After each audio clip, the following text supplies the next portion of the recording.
TV के साथ मैं हूं आपका मेज़बान मोहम्मद शाहिद इमरान और आज हम मौजूद हैं इदारा मिनहाजुल कुरान मैनचेस्टर में और मेरे साथ डायरेक्टर इदारा मिनहाजुल कुरान मैनचेस्टर अल्लामा अब्दुस्तार सराज साहब मौजूद हैं। हालिया जो आजकल चीज़ें चल रही हैं नमाज तरावी के हवाले से, पंजगाना नमाज के हवाले से और इस वबाई सूरत हाल में फिर आगे ईद और रमज़ान शरीफ के हवाले से, तो ये सारे सवाल आज हम अल्लामा साहब से करेंगे और इनसे रहनुमाई लेंगे कि हमें इस हवाले से क्या करना चाहिए। अस्सलाम वालेकुम अल्लामा साहब। वालेकुम सलाम ठीक है, रहमतुल्लाहि व बरकातुहू। अल्हम्दुलिल्लाह। शेखुल इस्लाम डॉक्टर मोहम्मद ताहिरुल कादरी साहब का एक वीडियो क्लिप वायरल हुआ जिसमें वो हाथों को धोने का तरीका बता रहे हैं कि इस वबाई सूरत हाल में हमें कितनी एहतियात के साथ धोना चाहिए। लेकिन उससे एक चीज़ जो है वो लोगों में कुछ मज़ीद लगता है कि खौफ व हरास फैल गया कि पता नहीं ये वायरस कितना जानलेवा है कि इतनी एहतियात के साथ वो, और ये कितनी दफ़ा आप धो सकते हैं, घर से बाहर भी जाना है, आना भी है। और इसको अगर हम मजहबी नुक्ता नज़र से देखें तो फिर तवक्कुल कहाँ है? अगर इसी पे सारा फोकस है तो वो तवक्कुल आप क्या समझते हैं, वो कहाँ से आएगा? बिस्मिल्लाहिर्रहमानिर्रहीम। मोहतरम शाहिद इमरान साहब, हज़रत सैयदी शेखुल इस्लाम ने जो हाथ धोने का तरीका बताया है ये कोई पहली दफ़ा नहीं, ये नूरुल इज़ा मेरे सामने पड़ी है। अगर आप वुज़ू की सुन्नतें देखें तो ताजदार कायनात सल्लल्लाहु अलैहि वसल्लम ने हुक्म दिया कि आप जब वुज़ू करते हैं तो अपने अज़ा को तीन तीन मरतबा धोएं, और दूसरा एक हुक्म दिया कि उनको मल कर धोएं और उंगलियों का खलाल करें। अब इन तीनों चीज़ों को अगर आप ले लें कि कम से कम 3 मरतबा आपने धोना है, तब जाके सुन्नत आपकी अदा होगी। इसी तरह आपने खलाल करना है ताकि ये जो अंदरूनी हिस्से होते हैं इनको प्रॉपर तरीके से धोया जाए, कोई ऐसी चीज़ न रह जाए। और फिर आपने फरमाया कि इनको मल के धोना है। ये सिर्फ कोरोना वायरस के हवाले से नहीं, ये जनरली जब भी वुजू करें। हाँ, लेकिन इस्लाम की अजमत आप देखें। मैंने एक ज़माने में एक चाइना के स्कॉलर थे, उनकी रिसर्च पढ़ी थी वुजू के ऊपर। उन्होंने कहा था कि एक ज़माना एक इंसान की ज़िंदगी में जब बीमार होता है तो एक ऐसा वक्त आता है कि कोई मेडिकेशन उसके काम नहीं आती, वो टैबलेट भी नहीं खा सकता, इंजेक्शन भी नहीं लगा सकता। उस वक्त जो उसका इलाज होता है ना, वो सिर्फ मसाज के ज़रिए किया जाता है। और अल्लाह रब्बुल इज़्ज़त ने इंसान की बॉडी में कुछ ऐसे स्पॉट्स रखे हैं, कुछ ऐसी जगह हैं जिनको मसाज करने से उसकी बीमारी का इलाज होता है। उसने कहा वो सारी जगह वो हैं जो मुसलमान वुज़ू के दरमियान धोते हैं, और जब वो उनको वो ऐसे मसलते हैं, रगड़ते हैं अच्छे तरीके से, तो वो मसाज ही कर रहे होते हैं।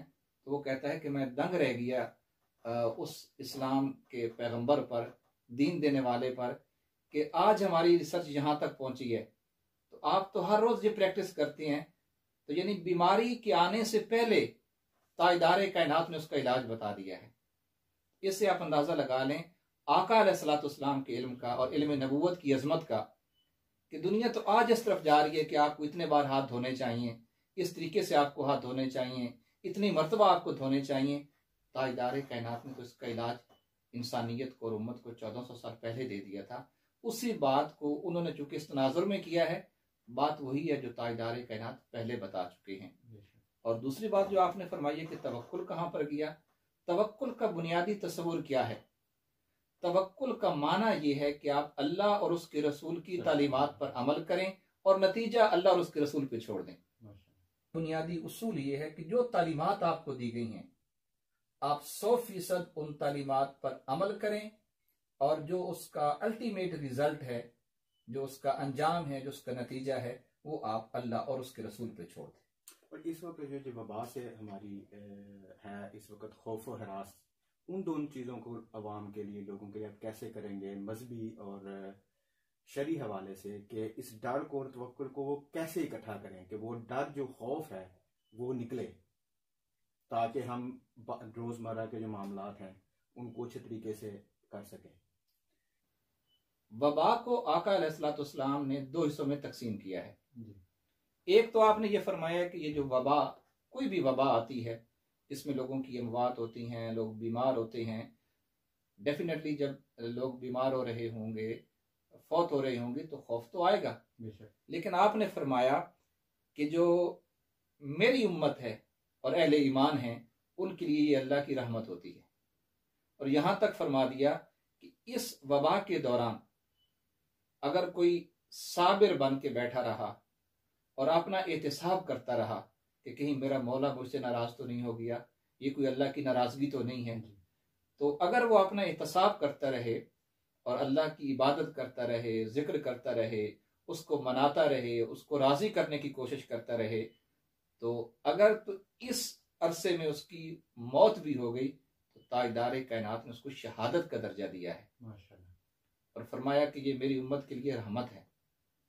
और ये भी एक इम्तिहान इस तरह भी इंसान का होता है कि जब अल्लाह रब्बुल इज्जत की तरफ से कोई ऐसी आजमाइश आती है, तो सहाबा कराम पर भी ऐसी आजमाइशें आई हैं।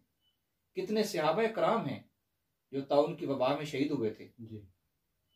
तो आका अलैहिस्सलाम ने और सैयदना फारूक आजम रदी अल्लाह ताला अन्हु ने, जब आपको पता चला हज़रत अबू उबैदा बिन जर्राह रदी अल्लाह ताला अन्हु का, तो आपने उनको फरमाया था कि आप आ जाएं, लेकिन उन्होंने कहा नहीं, मैं इसी में क़याम करूंगा। और वो भी ताजदार कायनात का एक हुक्म था जी। आपने फरमाया कि जब किसी इलाके में वबा आ जाए उससे ना निकल कर जाएं। आला हजरत इमाम अहमद रजा रहमतुल्लाह ताला अलैह के 2 रिसाले हैं इसके ऊपर ना। एक में आपने इसी बात को लिया कि आका अलैहिस्सलाम ने जो फरमाया है कि वबा के इलाके से भाग के जाना ऐसे ही है जैसे मैदान जंग से कोई भाग के जा रहा है। अच्छा। तो इसको गुनाह कबीरा करार दिया है आपने। तो वो इसकी हिकमत बयान करते हैं कि आका अलैहिस्सलाम ने इतना जोर क्यों दिया कि वहीं पे रहें। आपने फरमाया आला हजरत रहमतुल्लाह ताला अलैह ने, उसका सबब ये है कि अगर लोग बीमार हो गए हैं तो कोई तो ऐसा हो ना जो उनकी इयादत कर सके, उनको दवाई दे सके, उनके खाने पीने का ख्याल रखे। तो मगर सारे लोग वहां से भाग जाएंगे जी जी। तो फिर बीमारों का इलाज कौन करेगा, उनकी कफालत कौन करेगा, उनकी जरूरतों का बंदोबस्त कौन करेगा, और जो लोग फौत हो रहे होंगे उनकी तदफीन कौन करेगा। और तीसरी बात आका अलैहिस्सलाम ने यह फरमाई कि बीमारी उसी को लगेगी जिसका अल्लाह रब्बुल इज्जत ने फैसला करना है। बेशक।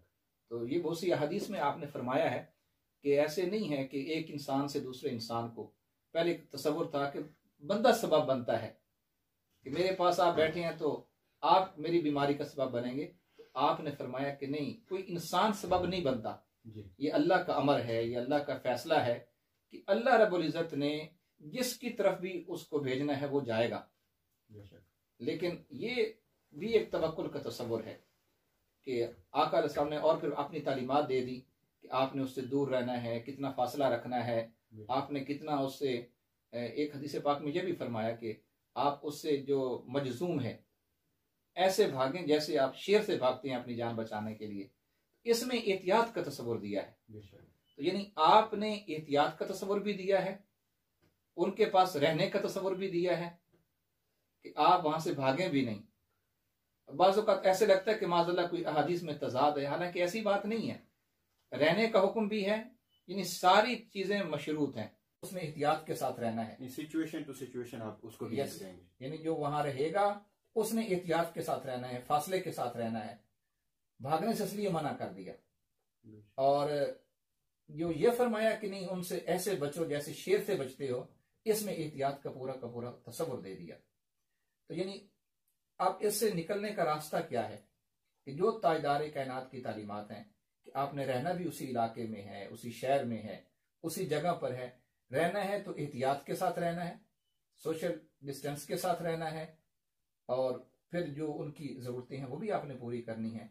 और साथ ये भी ईमान रखें, यकीन रखें कि अगर अल्लाह रब्बुल इज़्ज़त का अमर नहीं होगा तो मुझे कुछ नहीं हो सकता। माशाल्लाह बड़ी अच्छी वजाहत की इस चीज़ की। लेकिन पाकिस्तान में हम देखते हैं कि अब मशरूत इजाज़त हुकूमत ने दे दी है मस्जिदें खोलने की। बड़ा उसके ऊपर प्रेशर था हुकूमत के ऊपर कि तरावी है, रमज़ान शरीफ है, तो हमें आप इजाज़त दें। लेकिन वो जो उन्होंने तरीक़ाकार सफ़ बंदी का बताया है कि उन्होंने कहा कि हर एंगल से, अगर आपने तस्वीर देखी हो कि 6 फीट का फासला जो है वो रख के तो आप ये कर सकते हैं। क्या आप समझते हैं कि ये एहतियाती तदाबीर इस वबाई सूरत हाल में ये काफ़ी होंगी इसको रोकने के लिए, बीमारी को? और मस्जिदें खोलने के ऊपर आपकी क्या राय है?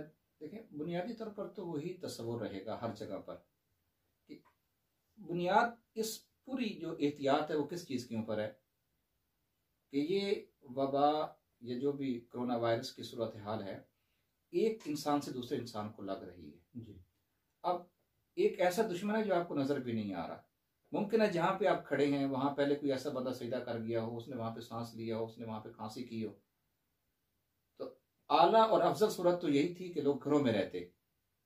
वैसे भी तरावी की नमाज जो है वो जरूरी नहीं है कि आप मस्जिद में जाकर पढ़ें। मैं तो ये अर्ज करूँ ना कि जब कोई बीमारी लग जाए और बीमारी में इंसान को तकलीफ हो तो फर्ज मुअत्तल हो जाते हैं, सुन्नत और नफल तो बहुत बाद की बात है जी। तो यहाँ तो अगर बीमारी लग जाती है तो उसके बाद फिर उसकी जान को खतरा है। और एक इंसान नमाज के अंदर दूसरी यकसुई चाहिए होती है ना, कंसंट्रेशन चाहिए कि मैंने सजदा पे फोकस किया हुआ है। अब अगर मैं नमाज में खड़ा हूँ और मुझे ये है कि पता नहीं यहाँ पहले कोई बंदा नमाज में पढ़ के गया हो, यहाँ से पहले कोई बंदा ऐसा ना हो जिसको कोरोना हो, अब हर वक्त एक वो परेशानी की कैफियत है ना, एक ये भी एक खौफ की कैफियत है। मैं आपसे हाथ नहीं मिला रहा कि मुमकिन है मैं दरवाजे को नहीं टच कर रहा, मैं किसी दूसरे बंदे को मिल नहीं रहा, तो ये जो सारी चीज की जा रही है इसके पीछे तो एहतियात है बेशक।